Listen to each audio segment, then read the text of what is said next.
In 2024, the Michigan Department of Transportation saw an investment of more than $3 billion in the state's infrastructure to improve safety, accessibility, and travel throughout the state. This included new technology, more flex route miles, and even studies into how we fund infrastructure in our state. Also included new non-motorized trails, grants for airport improvements, and safe streets initiatives. As we head around the state, our first stop is at M30 in Edenville, part of MDOT's Bay region, where a new permanent bridge was opened this fall. The original bridge over the Tobacco River was washed away in 2020 during a historic flooding and dam breach event, but was replaced with a temporary bridge within a year. This spring, MDOT removed the temporary bridge that had been in place and built a new $12.4 million bridge to connect both sides of M30. We understood it was going to take some time to have it done and have it done right. Gladwin County is open now, so we're hoping that people will make their way across the bridge and come visit us and enjoy all the wonderful things Gladwin County has to offer. I just want to thank MDOT, thank the contractors, thank everyone who, again, to have something done right, it takes time. This obviously is done right. It's beautiful. The pedestrian walkways are going to give safe access.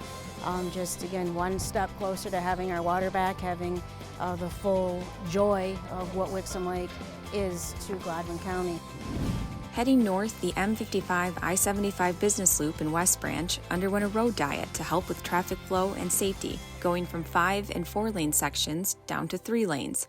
The $14.3 million investment saw 1.4 miles of roadway rebuilt from just west of M30 to east of Fairview Street.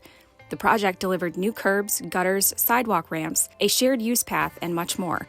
Work wrapped up this fall. It's always hard to go through it because, of course, yes, it impacts traffic per se, customer traffic, but it was so much needed. We had infrastructure that had to happen, and our town chose to make it an opportunity and make changes and updates, hence our sidewalks and new lamp posts and new benches and new sound system. We took it as an opportunity to make our town even better than it is. But as far as the construction goes, this is smooth and it's great. It ties our community together.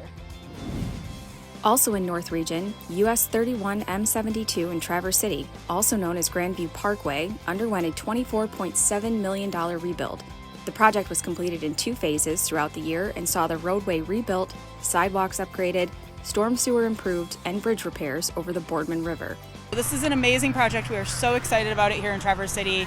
This is a completely different, once-in-a-generation transformation of our downtown and the artery that puts people not only into Traverse City when they come to visit, but also our surrounding areas like Sleeping Bear National Park and all of these other places that we know people love to come and visit, and we ourselves as locals really love. And it's just making a much better experience to get there, both by car, but also the improvements that we're making to make all of the town accessible.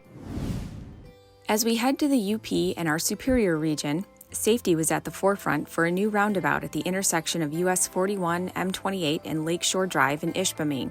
The $6.4 million project included asphalt rebuilding, retaining walls, new lighting, bridge widening, and much more. The new roundabout aims to help prevent crashes at the intersection and improve driver safety. Moving to the west side of the state and MDOT's Grand Region, 4.5 miles of the I-196 Business Loop was rebuilt from US 31 in Holland to 88th Avenue in Zeeland.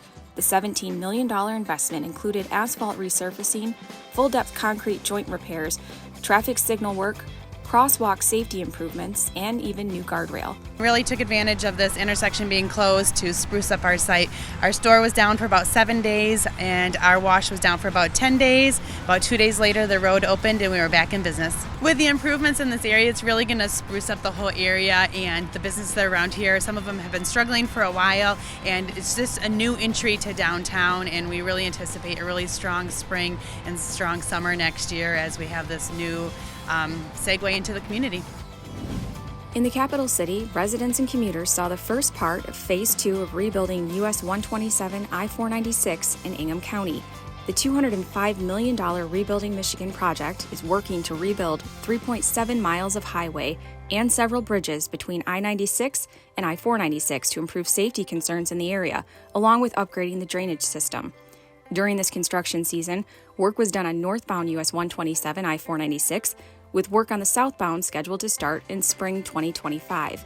This significant investment is helping to support more than 2,500 jobs in the Lansing area and is a crucial route to Michigan State University and local hospitals. Infrastructure improvement is hugely important. We've been pushing for infrastructure improvement for years, so seeing the state being able to fix some of our major roads, especially 127, it's hugely important. We want to make sure that the roads are quality, that they're good, that they're safe, that the ramps are safe. We also love the fact that many of our construction trades folks were out there working, making some money. So it's an investment in our people, it's an investment in our infrastructure. The second flex route in the state is closing in on the finish line in Metro Region. The $269 million Rebuilding Michigan project on I-96 from Kent Lake to the I-275 I-696 M5 interchange is nearly complete. 12 miles of roadway were rebuilt with 8 new ramp meters installed at various on-ramps along the new I-96 flex route. The new median shoulders were rebuilt to be used as an additional lane during peak travel periods, special events, and more. Digital signs indicating when the flex route is open will be installed in early 2025. We've dealt with some construction over the past couple of years, and we're super excited that the highway's back open. It's brought a lot more traffic our way to Ford's Garage as well as Fountain Walk and the other businesses here in the Novi community. My commute here from Brighton has gotten a lot better since the highway's opened up. It's great to drive on smoother roads, and we're looking forward to the flex lane opening and making that commute in the morning and home in the evening a lot smoother with way less traffic. Along with the I-96 project, travelers saw construction on eastbound and westbound I-696 from I-275 I-96 M5 to Losser Road. This included freeway pavement reconstruction, bridge repairs and replacement, drainage upgrades, and other safety improvements. Last but not least, MDOT Southwest Region saw 13.4 miles of US 131 rebuilt from Three Rivers to Schoolcraft. The 2-year, $51 million project was funded in part by the Rebuilding Michigan program and focused on driver and pedestrian safety. Changes included the Shaver Road intersection becoming a Michigan left, improved sidewalks and curb ramps, and a new pedestrian crossing signal at Eliza Street. Well, the 131 project, I think, was a great project for the community.